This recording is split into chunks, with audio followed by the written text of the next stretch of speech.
আপনারা দেখতে পাচ্ছেন একটি ইটের পাথর পুরাতন আদি যুগের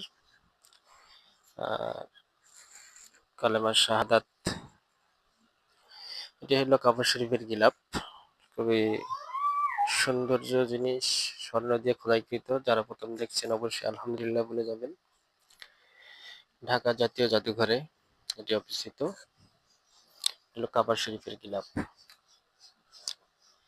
আল্লাহ দেখার সৌভাগ্য করেছে। এখানে দেখছেন এগুলো সব আদি আমলের যে রাজারা যুদ্ধ করতো তাদের অস্ত্র শস্ত্র বহর, বিভিন্ন ধরনের তরোয়াল, ঢাল সব সংরক্ষণে রাখছেন ঢাকা জাতীয় জাদুঘর। খুবই সুদর্শন। আসলে আগের দিনের যারা যোদ্ধারা ছিল তারা এগুলো ব্যবহার করতো। এগুলো মাথায় হেলমেটের মতো ব্যবহার হতো। সেনা সেনাপতিরা সব সিপাহীরা এগুলো ব্যবহার করতো। বিশাল বড় বড় তরোয়াল, বিশাল বিশাল তরোয়াল।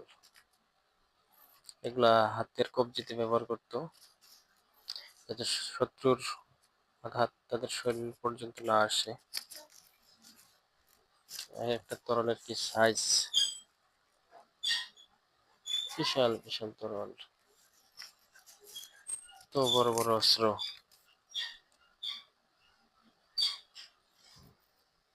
অবশ্যই আপনারা দেখে যাবেন ঢাকা জাতীয় জাদুঘর। বড় বড়